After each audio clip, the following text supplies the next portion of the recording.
It's without further ado then that I'm very, very, very delighted to introduce my friend and colleague, Mr. Christopher Whittick, who's a senior archivist at the Keep, one of the world's most remarkable and up-to-date repositories of medieval documents, located just outside of Brighton. And Chris is going to give you an overview of the documentary history of Herstmonceux from the Middle Ages to the modern world. Will you please join me in welcoming Mr. Whittick? Thank you, Steve. This morning marks a turning point in my long archival love affair with Herstmonceux, providing as it does the opportunity to share what has been almost a lifetime study of the parish and its region with a new audience, an audience which, as I've been delighted to discover, is endowed with a fascination with the history of the area equal to my own. Herstmonceux was the first place in Sussex that I knew anything about. My connection with it dates back to my first summer in Sussex, when in 1977, the building of a fish farm in the north of the parish, near Trolleylows, Cowbeach, revealed both a medieval watermill and a 16th century blast furnace. I helped a little with the excavation, but was of rather more use undertaking documentary research on the history of both sites. Not only did that make me aware of the history of the manor and the tragic dispersal of its archive, it also made Herstmonceux a place of great resonance for me, a word on which my eye would always stop, as it still does, when reading any document.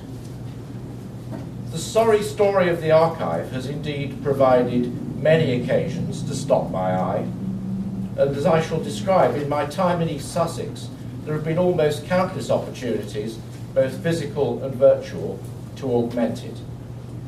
We don't have the time this morning for a detailed history of the castle or the manor, but I'd like to introduce you to a few aspects which may be new to you, and also to engage in a bit of myth-busting.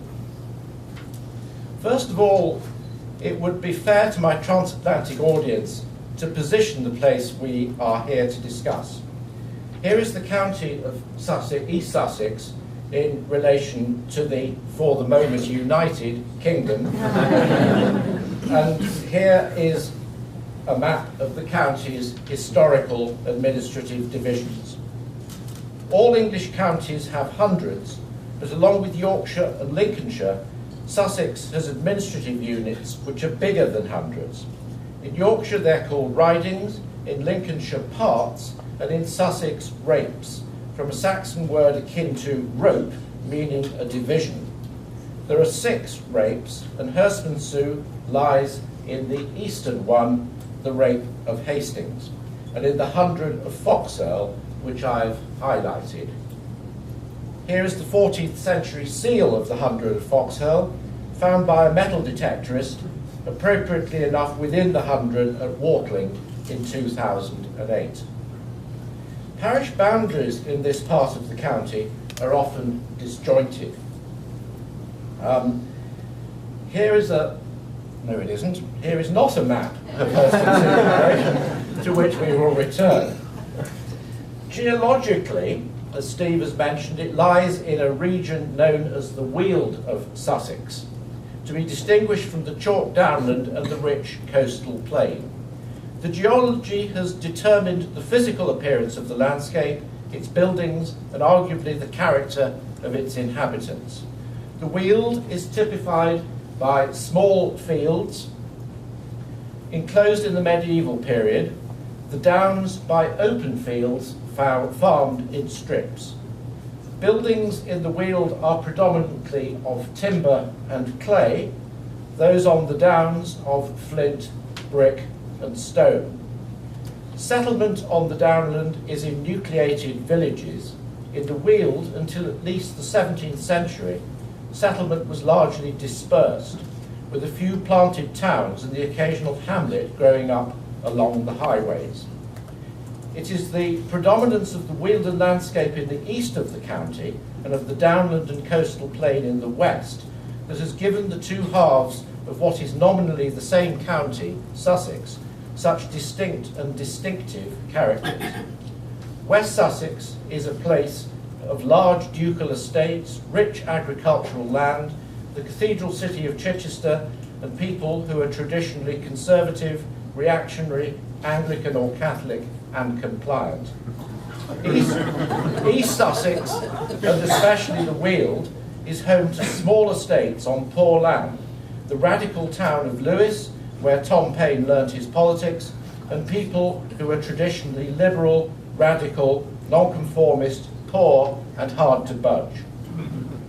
It is in that context that we must imagine the settlement which we are here to discuss, a typical parish of the eastern High Weald, and as different from what might be termed a traditional view of Sussex as New Brunswick is from Saskatchewan. Of course, the place was not all... here's the elusive map of the parish. We'll come back to that. Of course, the place is not always called Herstmonceux. Herst means a wooded hill, and in the Weald such things are not difficult to find. But once it had given its name to a parish, it had to be distinguished from other Hersts, chiefly what is now Hurstpierpoint in West Sussex, west of Lewes. In the first place, it was indeed points of the compass that were used. Hurstpierpoint was West Hurst, Herstmonceux, East Hurst. And here is a tax document of 1341 with the East Hurst version still in use. I'm not there. So why Herstmonceux? Probably in the 1160s, the daughter of the local family, called simply of Hurst, married a man, a place in Sussex, married a man called of Monceaux, a place in Normandy. Yet remarkably, it's not for another 140 years, in 1304, that the double form Herstmonceux is first encountered. A similar transition happened further west with the other Hurst and another marriage. Yet the form Hurstpierpoint emerged in the 1270s. Perhaps it was no more than a case of keeping up with the Pierpoints. Whatever the name, Herstmonceux was a place of some pretensions. We know that there was already a park here by 1264. On their way to defeat at the Battle of Lewes, the King's army spent the night at Herstmonceux, where, according to the battle chronicler, they fed off the game in the park of its lord, the Montfortian Walleran de Monceaux. And Battle Abbey was a very good source for events at Herstmonceux. Its barn, or garner, a staging post on the 20 miles between its great downland manor of Alciston and the Abbey, there is Herstmonceux in the middle, the barn stood at its main road settlement known until recently as Gardner Street, where the land was acquired by Battle in 1414. At that point, the place was referred to as Lime Cross, a roadside waymark rather than an established settlement. For like most similar nucleated settlements in the Sussex Weald, Gardner Street is a creation of the 17th century at the earliest. While we are on the subject, I should also point out that the isolated position of both the church and the castle is not evidence of a deserted village, whether caused by the Black Death or anything else. As I have already stressed, Wealden settlement is dispersed, and nucleation is very rare. The complete isolation of the castle is evidence of the creation and subsequent augmentation on a very grand scale of the park. And the location of the church suggests that the pre-castle manor house, of which more in a minute, might well have been in the vicinity. Herstmonceux was part of a much larger estate in several counties and would remain so until well into the 18th century. As well as in Sussex, the Monceux family held manors in Kent, Essex, Hampshire and Nottinghamshire, and it is among a bundle of court rolls of their manor of Carlton in Nottinghamshire, and I owe this discovery to my colleague Phil, that the earliest Herstmonceux memorial record is to be found. Indeed, its misfiling in that series almost certainly preserved it from the fate which beset so much of the archive. It is a contemporary transcript of an indented inventory taken on the 6th of October 1308, which recorded the transfer of the manor's assets from John of Honningham, who had been removed from the office of Reeve, to his successor John Cord. From the inventory, we can calculate that the manor had a demesne of which 250 acres were sown with wheat, beans, vetch, oats and dredge. As might be expected in the Weald, the 86 swine on the manor outnumbered the other livestock by a factor of more than 2 to 1. But these numbers were almost pitifully small compared with animals on downland manors. From the inventory, we can see that there was a granary, a wheat barn, oat barn and pigsty, and the domestic buildings consisted of a hall, lord's chamber, pantry, larder and kitchen. The lord's chamber contained only a locked chest containing armour, of which the key was with the lord, John de Monceaux, grandson of the victim of the king's greedy troops in 1264. John's daughter Maud inherited the estate in about 1320 and married John Fiennes, whose descendants would hold it until 1708. The core of today's castle was built by Sir Roger Fiennes in the 1440s. Here is the entry on the patent roll of 1441 of the licence to crenellate, effectively the King's carbon copy of the planning permission. What the document also does, and which is often overlooked, is to allow Sir Roger to add a further 600 acres to his park. And the castle wasn't the only brick building to go up at the time. A colossal brick barn on Church Farm, said in 1910 to be the second largest in the county, was almost certainly its contemporary. Alas, it has been demolished, but miraculously a photograph survives, probably in the archive of the county apiculturalist Frank Kenwood. The use of brick on such a grand scale was innovative, at least in England, and there were other brick castles in East Sussex, but there would be other brick castles, but the next one was built over 30 years later at Moat in Iden. I'm having to show an artist's reconstruction because now there is almost nothing left of it. But almost 50 years before Herstmonceux was built, in 1394 to be precise, Sir Roger's father, Sir William Fiennes, had clearly been exploiting his Wealden clay, the substance with which his estate was particularly well endowed. I stumbled across this reference, as ever, while looking for something else. It's an entry from the roll of the Court of Common Pleas at Westminster, and Sir William is suing Robert Barnard Tyler for £20 damages. Why? Because Robert undertook to burn 100,000 tiles at a place called Luxtrude on Sir William's demesne, but did so incompetently that Sir William lost his money. Now, these may have been roof tiles, and Sir William may simply have wanted to sell them. But at that date, what we call bricks could be referred to as tiles, and the entry provokes a sneaking suspicion in my mind that a predecessor of the present castle might also have included a brick component.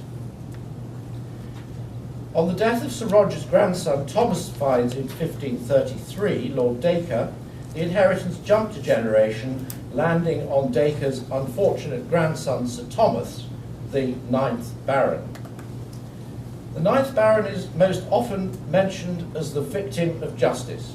In 1541, he was hanged for the murder of a Pelham gamekeeper in the park at Hellingly, a few miles to the west, despite the fact that he was far from the scene on the other side of the forest when the killing took place.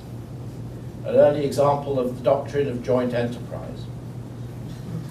He was the third generation of the Fiennes family to die in the space of 13 years. The obligation to erect a worthy monument to these men passed to Lord Dacre's formidable widow, Mary Neville, depicted by Hans Ewert in two iconic portraits, this one in the National Gallery of Canada at Ottawa.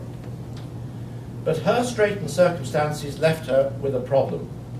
To cut a very fascinating story short, Lady Dacre bought a double tomb of two entirely different individuals, which until the dissolution had stood in Battle Abbey. The inscriptions and all the identifying marks were chiselled away, and the heraldry doctored to make it conform as much as possible with those of the new owners. The result has been described as a monumental palimpsest.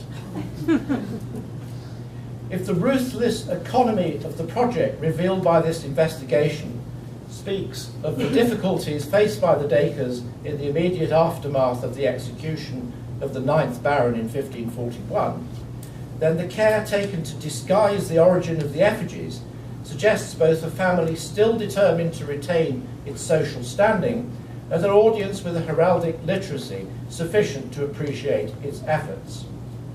Over the course of 17 years, Lady Dacre conducted a vigorous campaign to have the family estates and titles restored. That was achieved by an act of Elizabeth's first Parliament in 1558, and it is no coincidence that Ewert's portrait of that year depicts the Baroness holding a prayer book in one hand and a quill pen in the other, and with a portrait of her dead husband on the wall to inspire her. The provision of this monument, albeit on the cheap, could be seen as part, indeed an early part, of her project to rehabilitate the reputation and restore the standing of the Fiennes family in Sussex after the disaster of 1541. Another portrait by Ewert shows the triumphant Lady Dacre with her son Gregory Fiennes, the 10th Baron. According to the antiquary Sir William Camden, Dacre was a little crack-brained, and he certainly appears to have been a weaker character than his mother, sister and wife, the daughter of the Queen's cousin Sir Richard Sackville of Buckhurst.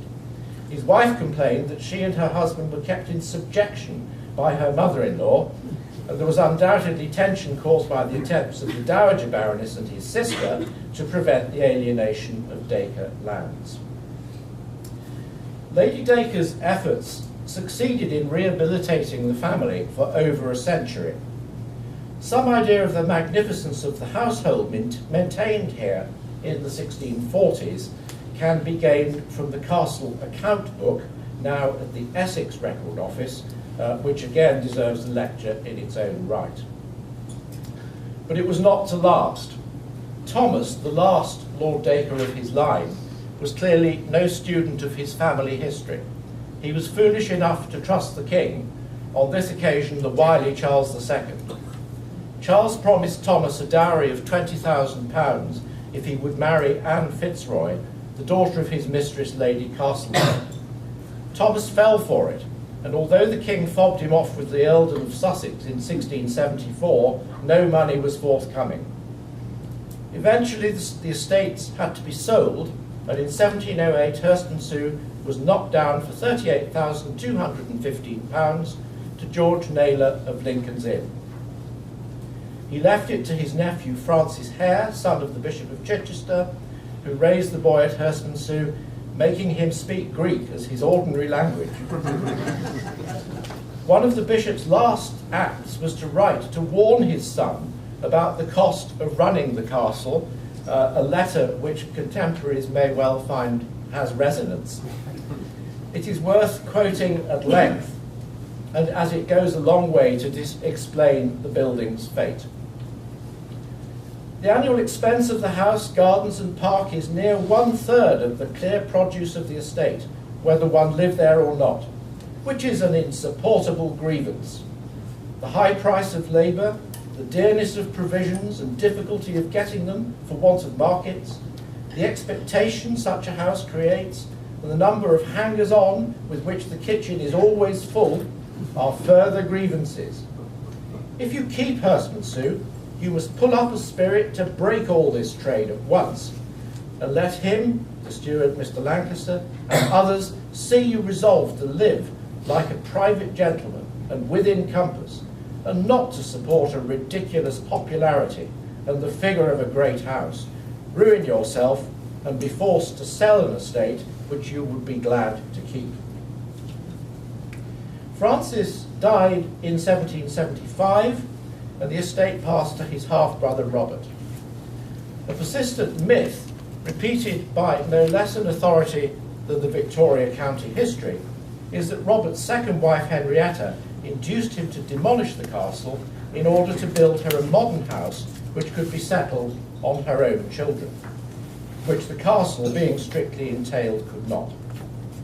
The south front of the Hare's house, Herstmonceux Place, does indeed date from this era. But the legend has two flaws. The first is that the core of Herstmonceux Place dates from the beginning of the 16th century, and the second, that Robert and Henrietta Hare had been living in the house since 1771. He was the rector of Herstmonceux, and the place had been the effective rectory since the Reverend William Jenkins bought it in 1719.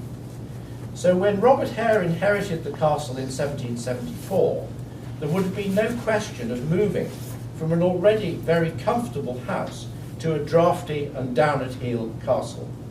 What Robert Hare did was to follow his grandfather's advice, albeit in a rather radical way, and gut the interior of the building. What influence his architect Samuel Wyatt had on the decision is unknown, but rather contrary to expectations, there are no obvious materials from the castle to be found in the new south front of Herstmonceux Place.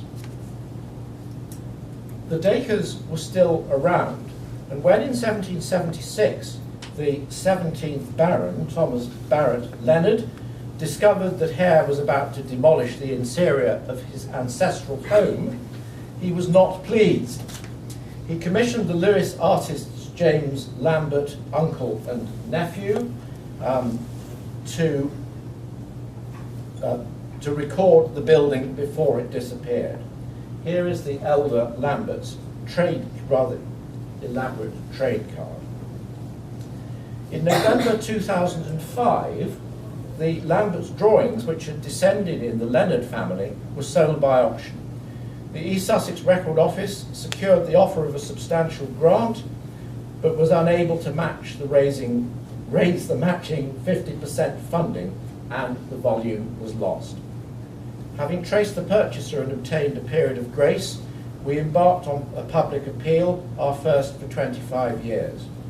Thanks to the generosity of over 90 individuals and trusts, the purchase price of £12,000 was raised and the volume secured in February 2006. The Lamberts' rather lifeless drawings served their purpose perfectly. They provide an accurate, almost clinical record of the castle. The exterior is much as today, but the interiors have all disappeared.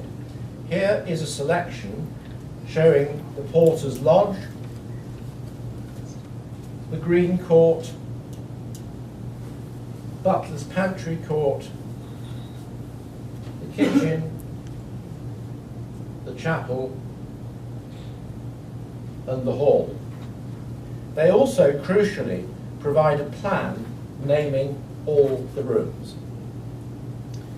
Perhaps the Hares had allowed the castle shell to stand for sentimental reasons.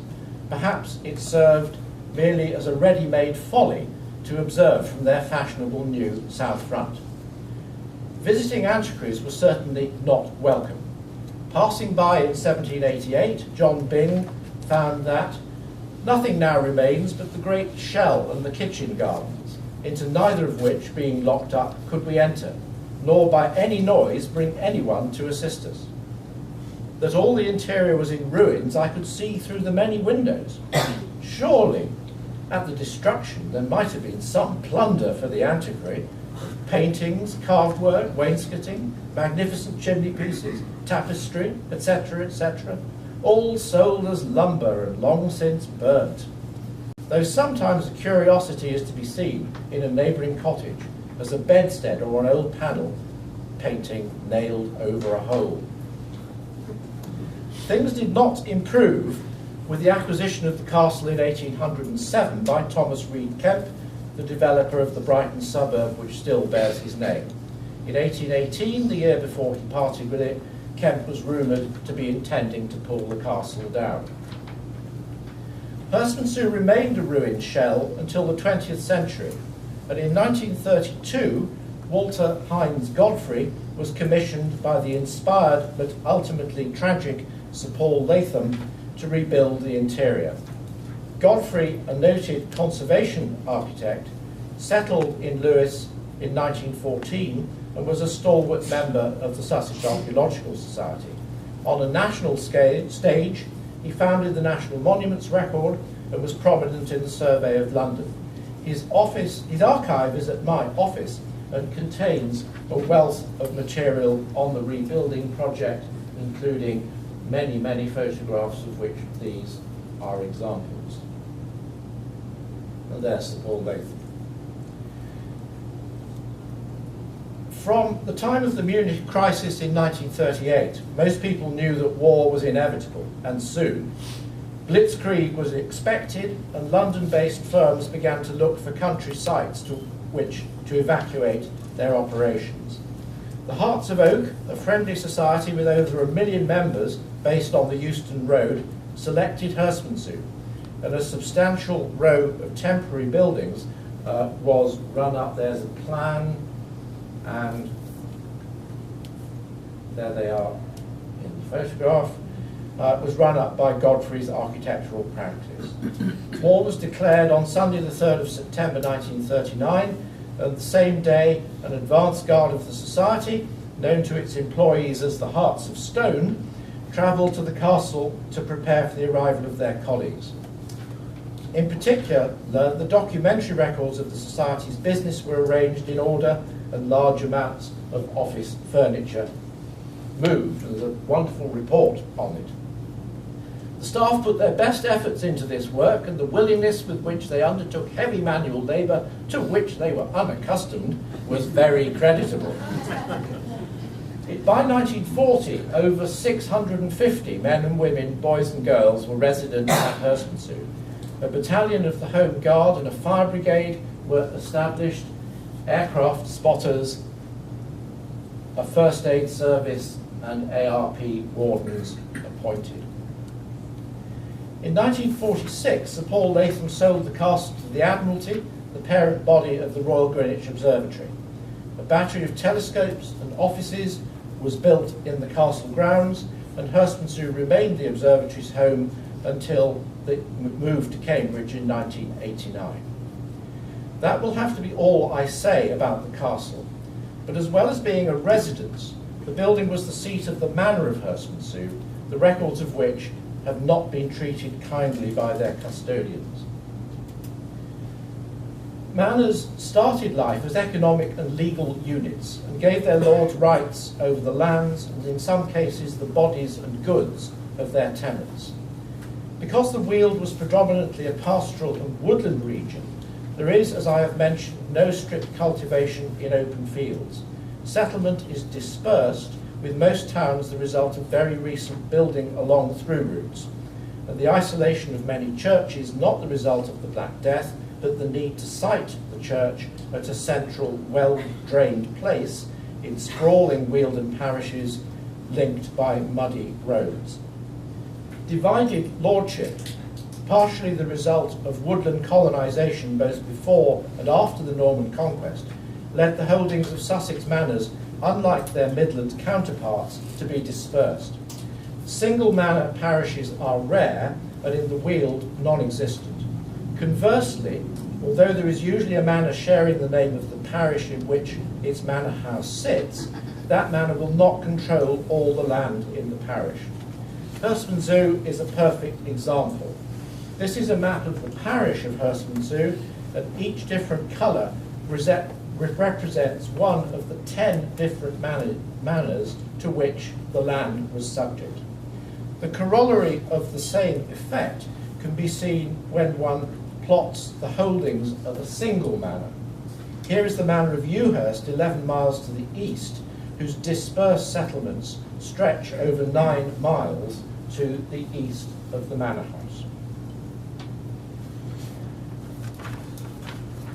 The archive of the manor of Herstmonceux was clearly intact in 1683, since the survey of that year includes marginal references to medieval court rolls, the originals of which can assume to have been present in the steward's hands. An index of court books compiled in the 1720s lists volumes beginning in about 1640, but by 1777 the earliest had been lost and the first dated from 1693. The separation from the working archive of any earlier material may well have been provoked by Robert Hare's demolition of the interior of the castle, where the rolls were perhaps stored. Be that as it may, they did not resurface until the 1860s. Between 1859 and 1906, James Coleman of White Hart Lane in Tottenham issued 256 catalogues of documents for sale. He had clearly acquired the intact archive of the medieval manor court and sold it off membrane by membrane, sometimes splitting the entries for a single court if they happened to be written on different sheets of parchment. Here are pages from his catalogues. Herstmonceux, 10 and 6, 52.5 English pence. Collectors, both institutional and private, awaited the arrival of his catalogues with eager anticipation.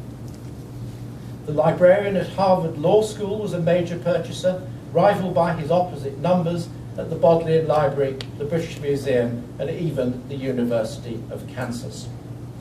It will probably remain impossible to cajole these records back to Sussex, but the rolls acquired by the many private buyers have proved more mobile. The Reverend Walter Budgeon, shown here on the left, who retired as Curator of Muniments to the Sussex Archaeological Society in 1952, managed to buy back 47 rolls, as well as the invaluable index to the lost 17th century Herstmonceux court books. And over the years, my own office has acquired several more by purchase and gift. Those rolls, coming as they did in ones and twos, must have been a complete surprise. But another element of the archive was well known, but always out of reach. Samuel Crouch's cartographic survey of the manors of Herstmonceux and Old Court was made in 1684, and I and my predecessors have been stalking it since 1960. Almost certainly because it is got up as a volume, the survey descended with the court books and never fell with the rolls into the hands of James Coleman. We finally succeeded in buying it last year for the relatively modest sum of £1,500. The survey, illustrated with maps, was made for Thomas Leonard, Lord Dacre, by Samuel Crouch, who described himself as the meanest of his lordship's domestic servants. It includes over 100 tenements in 6 parishes and consists of a paper volume bound in parchment. The tenements are described on the left-hand pages, and on the facing pages are coloured maps. As was usual in the 18th century, north was often at the bottom of the map, was as often at the bottom of the map as at the top. On this occasion, north is at the top. As well as showing the fields with their acreages, Crouch depicts houses, barns, some field names, and the names of neighbouring owners and rentals. This is his plan of the 3 tenements, Collins, Birchets and Rippons, which already by 1530 had been combined to make out what is now Herstmonceux Place. That's the plot. We really need those side by side.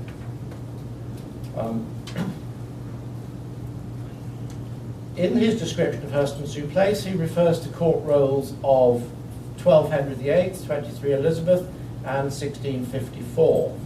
Here is the entry for 12 Elizabeth, 1581, from the court rolls saved by Walter Budgeon in the 1930s.